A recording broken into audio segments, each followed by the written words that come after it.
Greetings, free thinkers. Welcome to the Hoggcast. How are you doing today? I hope you're doing fine. I certainly am. Okay, what do we have for you on today's episode? I have for you one clip to watch that was quite long, but it pertains to, and we'll see that as well, the heckling by a Ukrainian journalist of British Prime Minister Boris Johnson. Now, she's been called onto a British Good Morning Britain TV show. It is, make no mistake, this is like the British version of The View, only it's not all women. There's men on there as well, or, well, quote unquote men, very effeminate type people.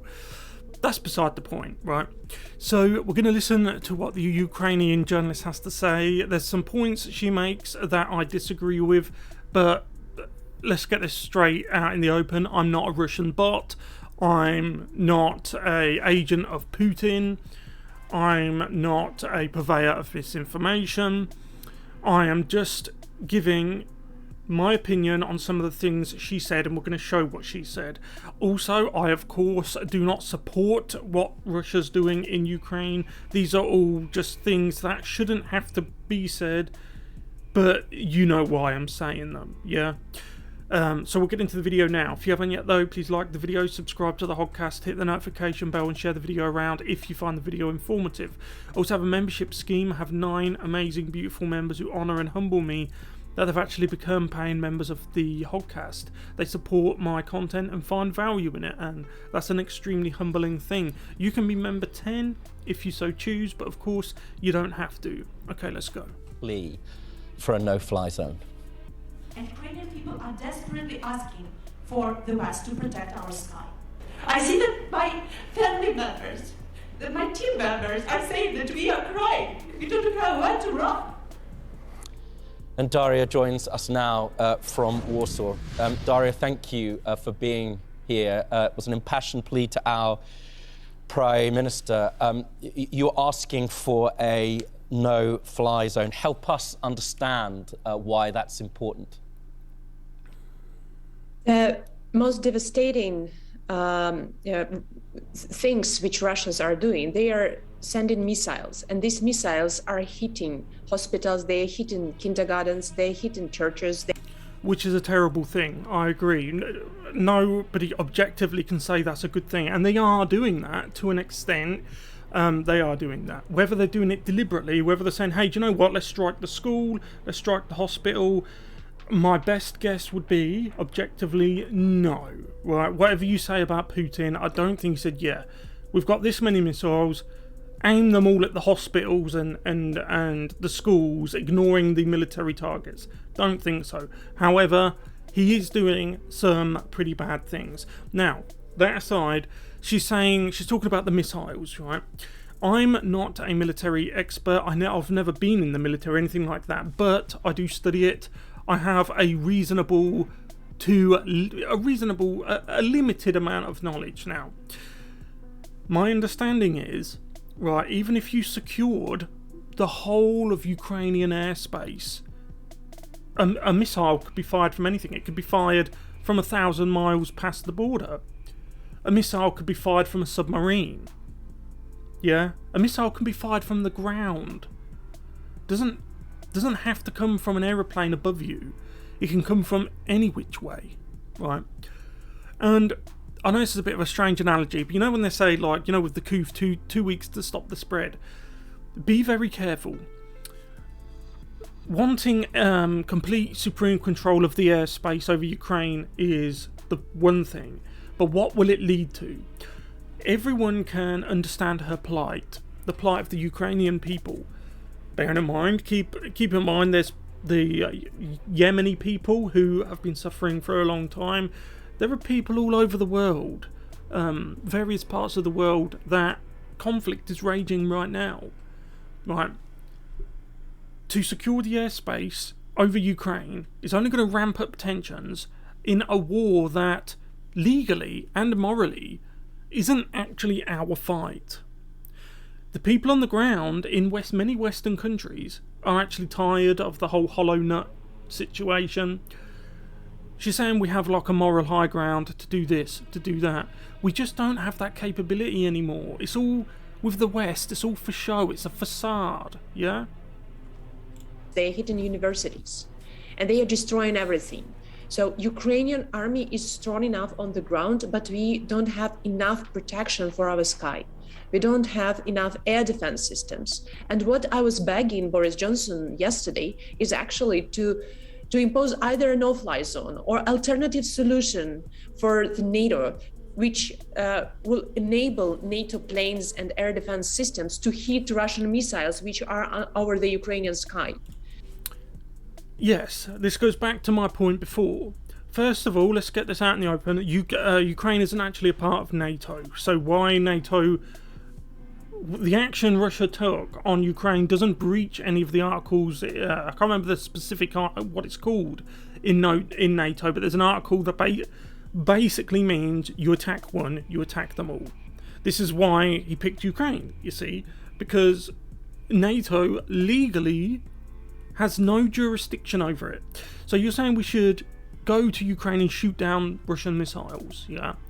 That is a drastic, from the Western point of view, a drastic escalation of a conflict, although terrible, doesn't actually have anything to do with us. And if you want to be the world's police, that's fine, be the world's police, but don't selectively police. Don't say, oh well, we've got to do an intervention in Ukraine, when there's places all over the third world that have conflict going on now. Why pick one and not the other, right? And what is it with Ukraine? Have you noticed how many Western politicians all seem to either be themselves or have family members that are on the board of directors of some of Ukraine's most corrupt countries? What is this obsession with Ukraine in the West? You would think, for example, Joe Biden, his State of the Union speech, you would think that it was the State of the Ukraine speech. Yep. We have lives. We elected our own politicians with the intention of them serving the public, which is what a public servant is supposed to be. Now you're going to drag us into potentially WW3 when we have zero skin in the game. And that's, we are hearing a lot of support from the Western partners. We are saying that humanitarian aid is coming, but actually, it's impossible even to deliver humanitarian aid now to Donetsk, to occupied territories of the far east of Ukraine.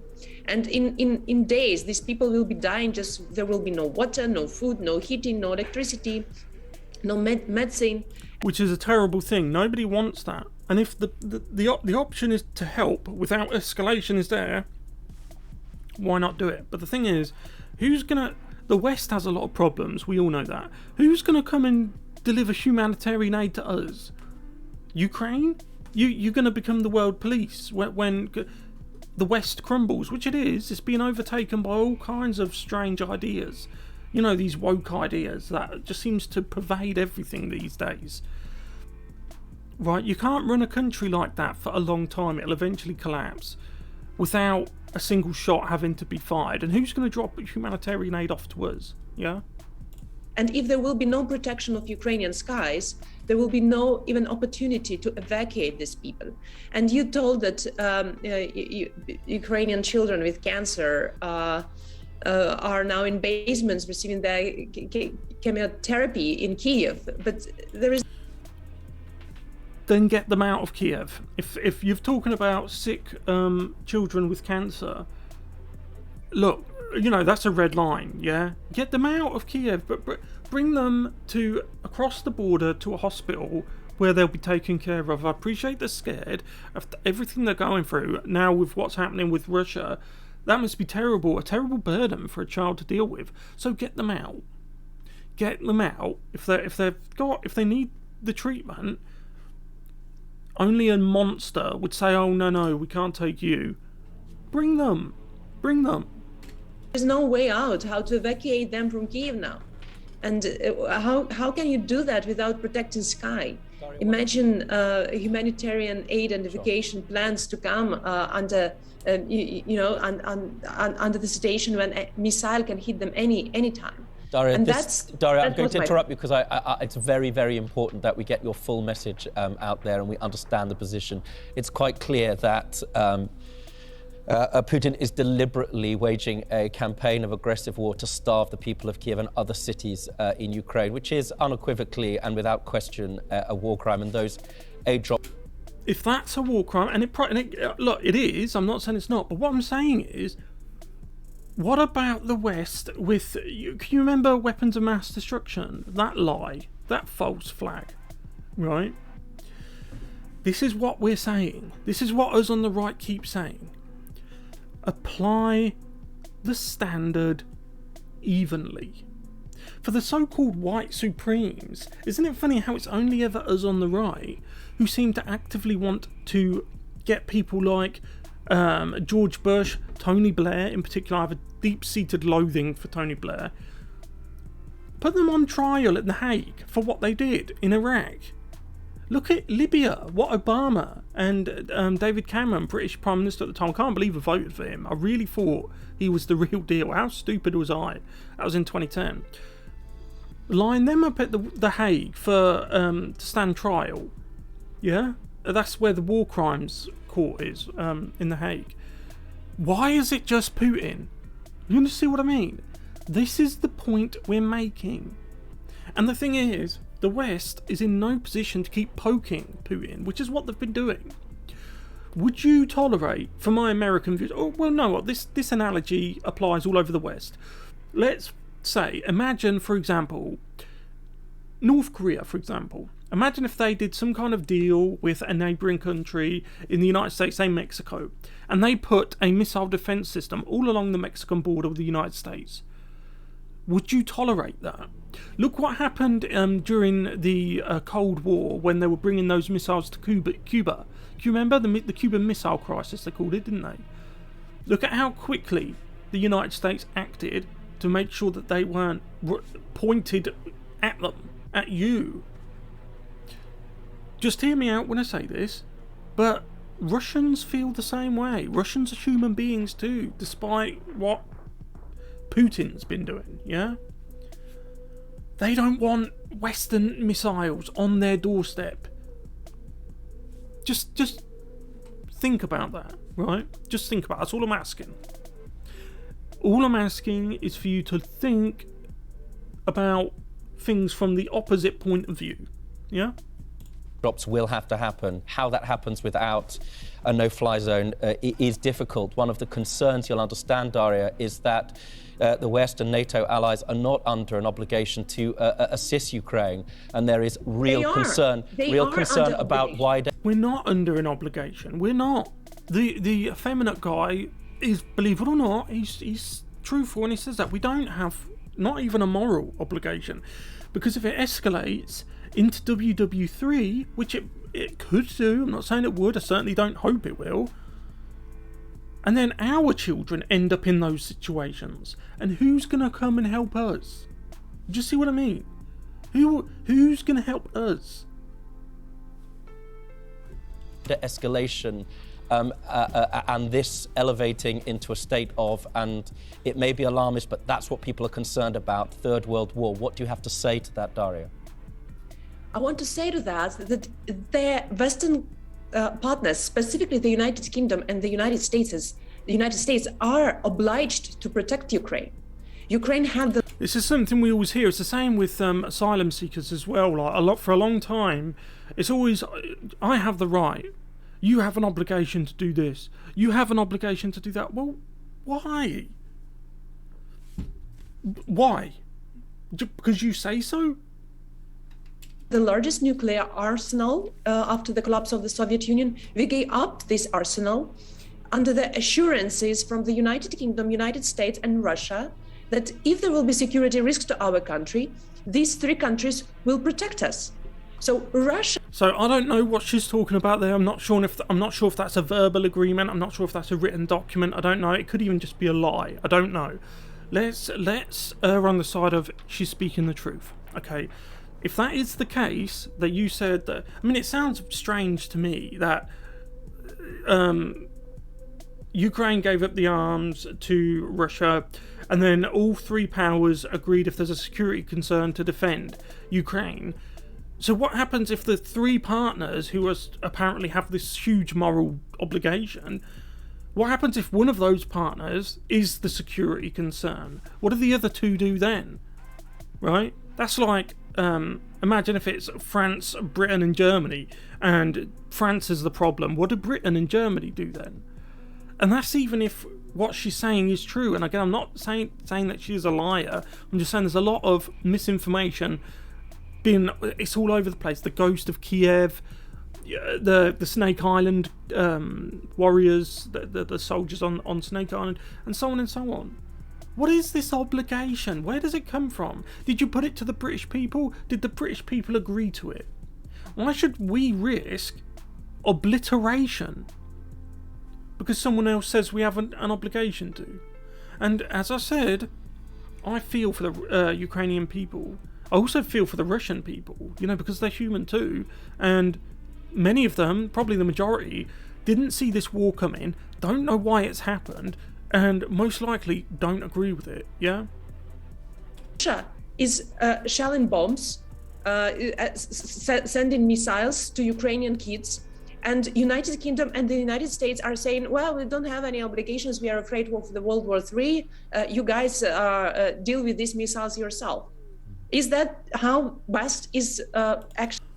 I can understand your anger, I can understand, especially with what's happening, I would probably be the same way, but you say, we are already helping you. There's all kinds of things that Britain is doing behind the scenes and many other Western countries to put a stranglehold on Russia in many different ways.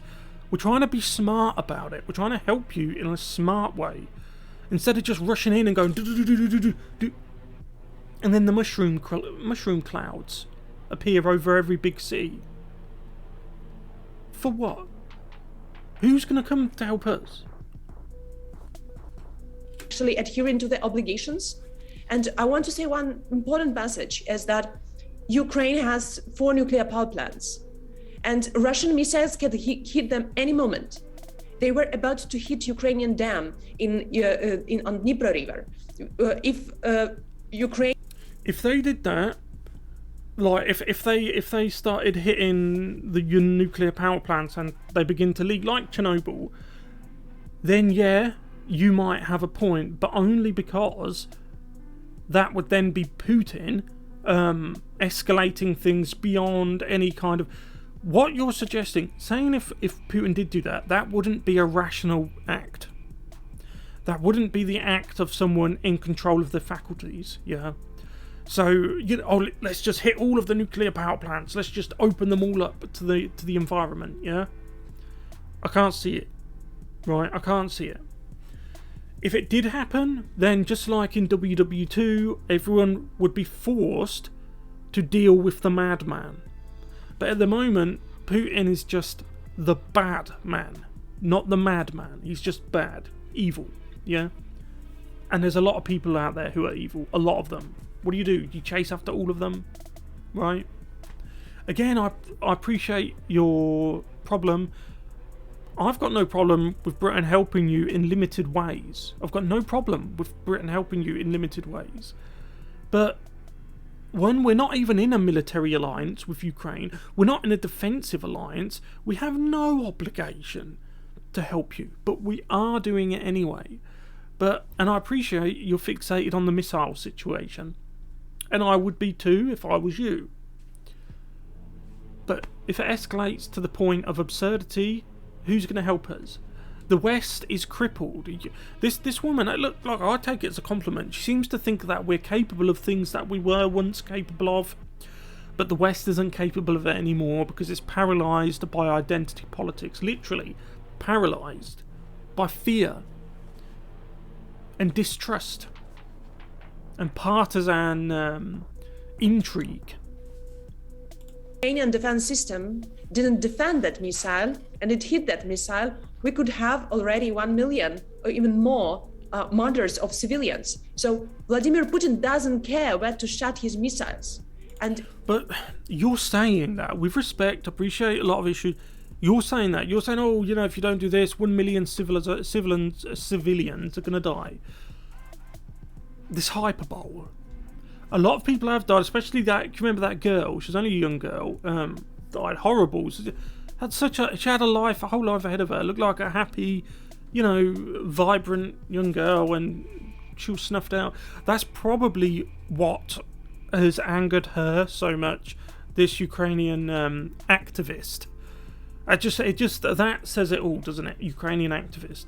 But that's probably what's galvanized her into having such a strong and immediate reaction to it, because honestly, it was disgusting. And I know prevention's better than the cure, and it's just my opinion, I do not believe that you're going to see missiles raining down on nuclear power plants and 1 million innocent people dead. I mean, if you want to look for 1 million innocent people, just look at what the West did in Iraq. You'll find plenty of them there. You'll find mass graves all over the place. A collapsed, destroyed country. Why isn't Tony Blair being treated like Putin? Why isn't George Bush being treated like Putin? When that day comes, I will gladly... If Tony Blair was held... If he was arrested and held accountable for his actions in Iraq today, then I would gladly, if I could, send as much aid as I could to Ukraine. Yeah? Because let's have a standard. One standard. It's now the immediate threat to NATO. And NATO has to intervene and actually to help us to protect our sky. We are not asking for NATO soldiers here. And you know what? Not right now, you're not. But this is the thing. If we send what you're asking for to secure the skies over Ukraine, do you think Putin's just going to say, oh, well, okay, they've got the skies? It's an escalation. And the thing is, once we are entrapped into actual physical military activity, then in order to save face, the likelihood is the West will send boots on the ground into Ukraine. That's just my opinion. The likelihood, in my opinion. There was one more important message I told to Boris Johnson, and it's about oligarchs, which are sitting there in London and have the most luxurious real estate in Great Britain. And absolute. Sorry, I know I keep interrupting, but she's absolutely true there. I couldn't agree more. The West, and Britain in particular, has been exceptionally soft on Russian oligarchs. Not only Russian, but Saudi. Anyone who has dirty money has often played the British housing market, which coincidentally prices a lot of actually British people out who might want to live in a house, for example. Imagine that, yeah. But then you get a lot of foreigners because there's no limitation on what land they can buy, what houses they can buy, as far as I'm aware. Right? I could be wrong on that, but I don't think I am. And you have to wonder who gets the kickbacks. So we've got all of these oligarchs in London. Yeah? Hey, look, if you want military aid, this is what we do. We freeze the bank accounts of the oligarchs. Hey, if Trudeau can do it to some truckers, then we can do it to oligarchs. Right? And then we can use that money to buy your military equipment. Those oligarchs are filthy rich. Billions and billions and billions of dollars you're talking about, yeah? Get them. We'll take the money off them and then they can pay for it. No problem. Boris Johnson was saying about the unprecedented sanctions ever. I agree. However, we have unprecedented war ever after the World War III.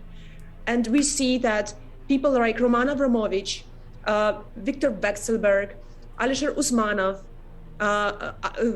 Oleg Deripaska, these are Putin proxies, Putin wallets. They are war criminals as well, and they are not being sanctioned. And their villas and mansions are still there, not arrested in London. They are selling them. Daria, you'll be pleased to hear, although it's never been used for reasons which no doubt will be thought about and discussed in due course, that unexplained wealth orders have been available to the government since January of 2018. We could have taken back all of this wealth when they were benefiting from Putin even then. It won't happen. This is what I'm saying. This goes to the heart of it, and that's the end of the clip. Excuse me, but I'll just leave it by responding to him there. It won't happen. This is the reason why Putin moved now when he did. Because he can see quite clearly, and the Chinese can see, that the West is a ridiculous entity it's replaced its pride its power and its dignity with identity, politics, diversity, and the new woke religion. And people can see that. Russia and China have just signed a long-term trade deal, particularly in regards to energy. And that, let me tell you something, the energy and the products only go in one direction. From Russia and China, the East, to the West. Now do you see why people are a bit, hey, do you know what? Because the globalists have deliberately, in my opinion, put the West in a position where we are weak, docile and dependent on others. Yeah? And now we're in a position where we just can't do this and we just can't do that, because the whole chain relies on each cog along the chain. And when one breaks, the machine, which in this case is the West, simply stops. Yeah? So I'll leave it there. Let me know what you guys think about this in the comment section below. Thank you very much for watching. I'll see you in the next one. Goodbye.